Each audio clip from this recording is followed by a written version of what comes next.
I try to take 30 minutes of your time and not more, because not always shorter is better. I can tell the joke better, I need to say, but it is somehow funny in a way. So, okay, now we can start. And I'm starting with this number.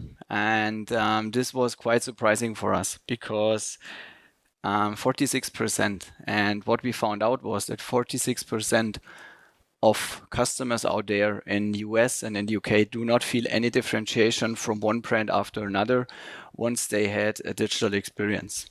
And what is even worse is that 50% of customers, especially in the US, forget about the brand they had an experience with only 20 minutes after they had the experience, especially online. And you need to keep this number in mind, because I will come back later to this. So we also could say, I think I need to stay here. Yeah, I was told to stay in this group. We are focused on building and communicating a lot, but we fail to say something meaningful. And if you want to be the enemy of your dear friend at the table, the CX or CMO table, you need to bring those 2 slides with you and tell your marketing team, okay, first of all, nobody remembers what you are telling them. Second of all, you're communicating a lot, but you fail to say something meaningful, and then you have not always lots of friends in the room. So let's start into the topic. Who are we? We are Cosnova Beauty, and my name is Christian. I was Director Customer Experience Management at Cosnova, and right now I'm Managing Director of our new venture hub in Berlin. But today I will tell you a little bit more about my former role at Cosnova. And Cosnova, for those who don't know us, we are the brand behind Essence and Catrice. We would say we are not only a grow company, indeed we are, but we are a love brand. We are, since a couple of weeks, not only in volume, but also in market share, #1 in Europe. We only in Germany have 40% market share with our brand Essence and Catrice. And we are operating in 19 countries around the world and 90,000 point of sales. And we are family owned, and we were funded 20 years ago. Some of you might know us. I can repeat, Essence and Catrice are the brands. What does meaningful customer experience or meaningful customer experiences mean for us at Cosnova? And I am also more into theory. And let's start with a definition. For us, for Cosnova, customer experience management is the fundamental understanding of how consumers or customers perceive their interactions with us as brand, with our products, with our services. And this being said, it's not another fancy term for CRM. It's not another description for user experience. It's not a tool you can buy. And it's hopefully also not your digital strategy. This being said, let's go into the topic. So why investing in customer experience when I just told you we are not only a grow company, but our love brand? So everything is fine, someone would say. It's not, because when you're looking out there, customers are hyper adapting. And what does this mean? Basically, this means that 75% of all customers who are already shopping, either online or at the point of sale, they will shop for a once unfamiliar brand. And it gets even worse. More than 50% of your customers say it's less important to buy from an established brand than it was 3 years ago. And 43% of your customers will tell you, I will buy from an unfamiliar brand once I had a pivotal moment with them, meaning a great experience, meaning an experience which make them stop, meaning an experience which teach them something new, and so on and so forth. So this is really important. And this was also one of the reasons why we decided we want not to be disrupted. We are trying to disrupt our own, and this is why we created a new venture hub in Berlin. But this is perhaps a subject for another topic. It's getting worse. We also know, as we are a traditional wholesaler brand with our core brands Essence and Catrice, that we do not own all the conversations out there. In fact, we are only owning 5%, so a minority of all the interactions our customers have with us. The other 95% of those customer interactions are owned by our retail partners on marketplaces, the retailer online.com, and so on and so forth. So perhaps it's 10 to 19% right now after COVID, but overall the relation and the percentage is quite clear. We do not own the maturity of the conversations. Third aspect, customers are getting more demanding. And this is now where we started to analyze things. This is now where we started to try to understand what's really happening out there. And what's happening out there is the first aspect is quite good. On our internal touch points, and I mean with that the brand.com, but also our social media touch points, the experiences are great. So 60% of our audience had a great experience, which is good. The problem is only 40% of our experiences on external touchpoints, brand.com, point of sales at our retail partners, marketplaces, of those, for only 40% of those experiences are great. So the situation right now is people are hyper adapting. They will jump to another brand once they had a bad experience. We do not own the conversations of the maturity of interactions, and the maturity of interactions for our customers is worse compared to the own ones. So we needed to react. We needed to do something against this. And the first thing what we needed or wanted to understand was what is really moving the needle for our customers. So what kind of emotions do we need to evoke that customers will stay loyal with us? And on top, what key drivers are beyond those emotions? So what must we do? What must we do as teams? Or what must we describe and discuss with the teams to optimize against this? So, and basically we reached out. We could say we reached out to win our customers' hearts. And therefore we wanted to understand what kind of emotions those are. And I am sparing you with all the theory now, but we analyzed more than 50 emotions across different touch points around Europe at the point of sale, on our brand.com, and on other touch points. And what we basically learned was there are really 4 key emotions which make loyal customers out of new ones. So we started to ask very generic questions. So think about the last interaction with one of our brands or with one of our competitors' brands. What did the brand make you feel? And what we found out, there were 4 specific emotions which made customers loyal. And the first one is I felt happy. The second one, content. The third one is I am delighted. And the fourth one was I am confident. So this is basically just the beginning. So you could say, okay, if they are feeling delighted, happy, content, and confident, this is fine. But what's next? And what's next was what we try to understand now is what are the drivers behind those emotions? So what made customers feeling content, delighted, confident, and content? And we analyzed more than 47 drivers along different touch points. And what we understand was there are certain key drivers which evoked those emotions. And then we cluster those drivers into 5 buckets. We wanted to reassure our customers. We want to guide our customers. We want to enable our customers. We want to educate them. And we want to create value. And basically, we could put all those different drivers into these 5 buckets. And then we mapped the brand.com, social media, so our most important touch points along different customer journeys, and created basically initiatives out of it. And we said, okay, what must we do as brand to optimize against those drivers? What must the subject matter experts do, the key account managers? So how could we, for example, help our customers to enable our customers to find a certain retail partner? How did we need to educate our customers with engagement personas? How could we use QR codes to learn more? And there are several things happening after that. So the teams, they started to understand, okay, I'm not doing just a project, but I'm starting to fulfill against a certain driver and a certain emotion. So I'm not only integrating a service tool to find a retail partner, but I'm helping and guiding my customers, and I'm enabling him to take an educated buying decision. And so we continued, and there were lots of other topics around user-generated content, how we could leverage ratings and reviews, and so on and so forth.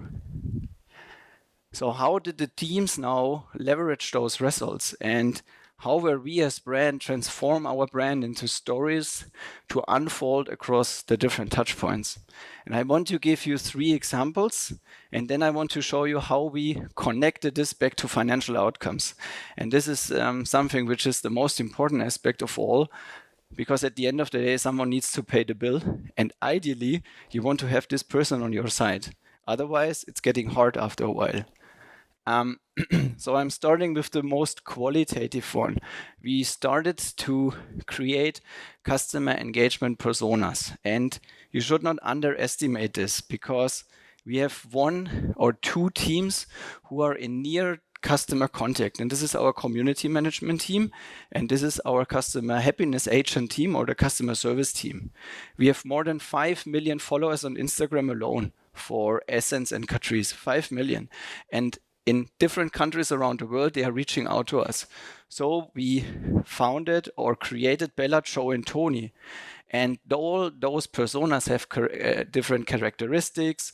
They have different ways of interacting with the audience, and so on and so forth. And after a while, we realized, okay, this is really paying off. Customers are interacting in a more personal way with those guys, or with these girls, to be precise. So we developed blueprints, because we wanted to ensure that every brand agency in these 90 countries around the world, every customer service agent, but also every other supplier who's working with us, is representing our brand in a very consistent voice. And let me tell you the results. Not only is love in the air, but now we have rolled this out for more than 2 years. Since we rolled this service out, the weighted engagement rate, so this means the number of interactions per post, increased. The sentiment of those interactions increased. And most importantly for us and for the retail partner, when it comes to revenue, the number of click-through rates to our retail partners, the purchase rate on their retail partner store and our brand.core store increased significantly. And what is really special is that our Voice of Consumer team has now a seat on the table. So the Voice of Consumer team, we are trying to close the loop all the time. The Voice of Consumer team, they are identifying content gaps. When a content gap is identified, the Voice of Content team pitches these content gap to our in-house content studio. So we are creating tutorials based on the feedback of our customers. We are creating new shade ranges based on the feedback of our customers in different countries. And those customers, they are reaching out to Bella. Bella is the one who is known the most. In fact, 60% out of these 5 million followers around the world know who Bella is. And those 60% out of 60%, 100%, this is not a mistake in terms of measurement. We recently asked 2,000 customers, what do you think about Bella and do you appreciate her? Bella has 100% appreciation rate. And they are asking her questions like, hey, Bella, I'm having my first date. What should I wear? I am getting bullied at school. What should I do? So these are questions. We are not educated. As a usual customer service agent cannot answer those questions in a normally legal, non-binding way. But what I want to tell you is Bella is for them like a soulmate in beauty. The audience really thinks these are real persons. And what we have done since now, we are now creating large language models based on the interactions we got to even scale this up even more, because you cannot scale the FTE you are onboarding for this topic in limitless. You sometimes need then to also do other things, and ChatGPT perfectly fits into this direction. So let's do a little bit more quantitative. One of the key drivers for our audience was, I want to find the products as easy as possible. So their products are easily available everywhere. This is one of the key drivers, not only on our own brand.com, but also on our social media. So what did we do? We integrated a tool called Commerce Connector, so users can now find in every country around the world on their favorite retail partner a certain product. And in some countries, in Germany, for example, with DM or with Putney, users can also check real-time inventory stock at the point of sale. And we rolled this out in 90 countries, not only on the brand.com, but also on social media. I would like to say play the video, but it's not working, unfortunately. Give me a second. Yeah, now you see it. So basically, you can go to the product detail page, check the availability, either continue process checkout on our side or go, in this example, to DM and buy it then from DM. So a small feature, but let me show the business results only from the last 12 months. We created 1.2 million click-throughs or clicks from our brand.com or from social media to our retail partners. These clicks lead to 9,000 orders at our retail partner stores. And this makes up a revenue of only our products, because we only can measure the products in the baskets from our assortment, not from the competitor, of 280,000 euros in gross sales. And if you're now doing the other way around and think about, okay, the cost per click in our industry is around 50 cents, 1.2 million clicks lead to a cost saving of around about 600,000 euros in marketing spendings, only because we enabled our customers to browse and search for the products they are looking for on our brand.coms or on social media. And then we send those high qualitative traffic to our retail partner stores. And on the retail partner side, this traffic is converting in an average of 5.5%. And in some peak retailers, we have conversion rates above 10% and more in average. And this now leads to very educated discussions between our key account managers and the retail partners. Because if you have onboarded 20 to 30 retail partners in certain countries, you can start discussions. So, dear retail partner number one, I see and I measure your conversion is significantly lower to the best-in-class retailers in your country. And what could we do to improve this? Do you need more assets for us? Do you need more educational content? What is missing? So let me help you to find ways that your brand.com, that your social media activities, that your online activities are getting better. One example.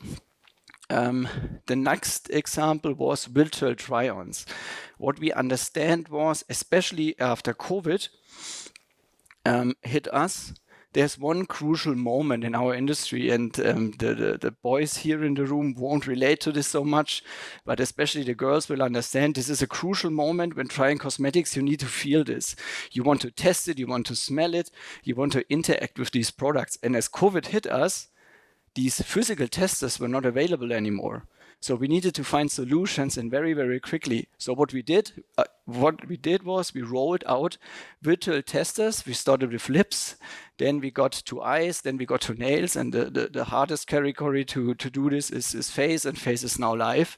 We rolled out digital testers in 40,000 point of sales around the world in 3 months. Right now, we have a coverage of around 60 to 70,000 point of sales in different categories. And we are doing also virtual try-on videos like this one, where users in certain countries can directly buy the product from, and to increase customer agency, because we want to help customers to take an educated buying decision. Yesterday, it was pouring down snow, so nobody wants to leave the door, but you want to try out some stuff. And this is what we enabled. So we rolled this out. Now you can more or less 80% of our assortment is now rolled out with digital testers. And let me share you the insights here, because those users, and think about social media, an average interaction with your brand is around 1 to 4 seconds on social media. The users who are interacting with this tool, they are interacting with our brand around 10 minutes per session. And last 12 months, we generated 340,000 sessions, who more or less generated, if you're crunching the numbers, 6.7 years of brand engagement. 6.7 years of high brand engagement on our own touch points, where you can, at the end, crunch a vast amount of behavioral data, what they are trying on, what do they put into the basket after the try on, what do they buy, what don't they buy, and so on and so forth. You can get feedback. Do we miss a certain color in our product range? Do we miss a certain feature? This is highly engaged traffic interacting with our brand. And if those customers are interacting with our brand, they won't interact with one of our competitors' brands. This is also true. So, and we have, of course, TikTok as test and learn. Some of you might know that we, especially Essence, is, I think now since 12 to 14 months, the best, at least when it comes to Werben und Verkaufen, the best social media brand in TikTok in Germany. And we have now on TikTok 3 million followers since quite a while. We are doing for one brand, we are doing 3 video assets a day. So we are doing more video assets than all the other brands out there. We have an own in-house content studio. We are doing 100% organic. We do not buy, we do not use paid advertising. So basically, we invest in user-generated content on TikTok. But now it's the most important point here. We measure the effect on Amazon and Google and on direct traffic. TikTok is basically a big search engine. And you need to understand this when you're crunching your media mix models or your marketing attribution models. If you are starting to measure TikTok as direct traffic source and direct buying channel, you will have headaches because you will have lots of bounces, you will have low conversion rates. But once you start to analyze what is the effect on Amazon on my visibility and search volume, what is the effect on Google and my visibility and search volume, what is the effect on direct traffic compared to baseline, what keywords do users search for on your own on-site search? What kind of filters do they use? What kind of product pages they land on? Then you will realize TikTok has a cross effect to those channels. And this is why I say TikTok for us is test and learn, because from a sheer direct contribution, when it comes to traditional marketing mix models, you won't see that high effects. At least we don't in our industry. So let's go to the outcomes. And I want to start with the most qualitative one first. Like you said, Net Promoter Score is really just one metric you can measure with, and you always need to combine this metric with other metrics to bring this in some sort of correlation and to close the loop. But what we see and still face is a very low Net Promoter Score at our touch points at the retail partners, so at the point of sales. One of the main issues here, of course, is product availability. We are still scarce on stock, and this affects the Net Promoter Score at the point of sale. But it also affects our brand. So when our beauty shelf at a retail store or drugstore is a mess, people don't say, oh, this was DM, this was Rossmann. They say, hey, the Essence or the Catrice beauty shelf is a mess. So it's hurting our brands, and we need to understand why this is and what we can do to optimize this. The Net Promoter Score on our digital touchpoints, however, is already 42, which is quite okay. And the Net Promoter Score when interacting with a virtual service like the lipstick try-on, I did this, I'm sorry for that, is already 41. So the Net Promoter Score is already 41, and I will show you in a few minutes what a great experience is translating into business results. For our users, we literally saved lives. So Kongsta talked a lot about IT and process-driven development. And what we realized was our websites are loading much too slow. So we had, unfortunately, the opportunity to decrease loading times by more than 30 seconds easily. So reduce number of round trips, optimize JavaScript, blah, blah, blah. And you can tell this your IT guys, and you can tell this your finance guys. But you also could frame the story otherwise. The life of your customers is much more worth than waiting in front of the desktop or mobile device that your site is loading. They should go out with friends, have some good times, spend times to buy your products. But what they should not do is wait until your product detail page is loaded. And when you do the numbers in Germany, 30,000 sessions per day, they are having an optimized loading speed of 5 seconds, multiplied by 1 year. You're coming up with 395,000 hours, which is, this is basically the wrong slide. It's a miscalculation. There must be 1 year, not 4 45 years. I'm sorry for that. This is it's 1 year. So we are not saving 0.5 lifetimes of our customers. We are saving 1 year of our customers' life. But taking this into consideration and talking with your IT team about this, how we can save lives for our audience, it's of course it's putting smiles in the faces of our IT, but it also rallies the troops. So let us finish with the business results. And the first thing is we learned when a customer had a great experience, he or she is spending nearly 14 euros more per 6 months, investing more in our brand. So having a great experience translates to 32 euros in cross sales, whereas having a bad experience translates only in 18 euros. And we already knew what this is. They felt delighted, happy, content, and confident. We also saw that customers who felt good have an increased likelihood to buy. So whereas our main segment, so on our brand.com, the average conversion rate is 3.6. The customer segment who is interacting more than 10 minutes with one of our brands is converting with an average of 11%. This is 3 times the amount and the likelihood to convert than the average conversion. And it's nearly 10 times the amount of likelihood before we started 3 years ago our customer experience initiatives. And in 3 years, we more or less 10 times optimized the conversion rate. Now, this can be told to your CFO. This can be told to your marketing team. Look at the effect of your marketing efficiency. 3 years from now, we had a conversion of 1.1. Now it's 11 in the peak segment, and its average is 3.6. This is a money story. This is not only a customer experience and a sentiment story. This is a money story.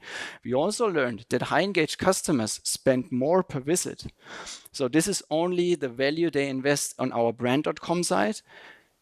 The virtual try-on segment, who is investing 10 minutes of their precious time in our brands, has an average order value of 27 euros, whereas the usual brand.com users had an average order value of around 25 euros. Now you need to understand we are a low price entry brand. So our price points are starting with 1.99 euro and they are going up to 7.99. Orders like that for Catrice and Essence in your own shop is not only crucial to have a sustainable business in e-commerce, it's also a very good number because people are buying more than 5 SKUs per order. Also here, before starting and investing in customer experience, the average order value was only 22 euros. So also here we increased, and I already deducted the inflation rates in these numbers.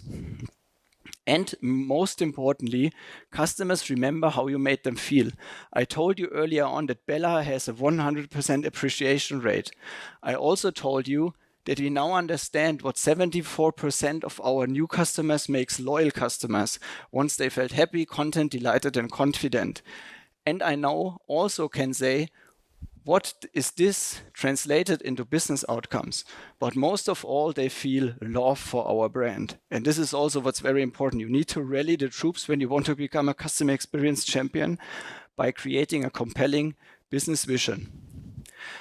So when doing the overall number calculation, so when you have a board presentation, this is not 100% rock solid business case, but this is what gave us the investment we needed to invest in resources, in technology, and in processes. This is just the business case for one of our brands in Germany alone. And what we did was we calculated or we crunched all the negative experience and said in a hypothetical best world, when we could convert every poor experience into a great one, over the course of 1 year, this would lead to a business potential of around 22.5 million euros only in gross sales. And this is basically a number where your board will be convinced, where your CFO will be convinced, where you will get the resources you need to optimize your case for customer experience management. So we reached out to win their hearts, and I can say for some of our users, we were able to succeed. Yeah, and this should it be from my side. If we want to make a sum up, I would say the first thing is sit together with your teams who have the direct customer contact and talk with them, and then create some sort of compelling business vision. And it should be motivating, it should be inspiring, and it should be somehow also authentic. It must be relatable to your core values of the business. And then you need to start small. Start small and start optimizing, iterating, testing, and move on from there. The next thing is you need to enable your teams. Some of those topics were all theory, but you need to discuss with your salespeople. You need to discuss with your product team. You need to share the insights and discuss with your community management and the content team. And once you have done this, once you have enabled them, once you have set the right KPIs, and this is always qualitative and quantitative combined, you can move on. Yeah, this was it. We are Soulmate in Beauty. This is what we stand for. This is what we optimize the whole day against. And yeah, I hope you had some fun with me. Thank you.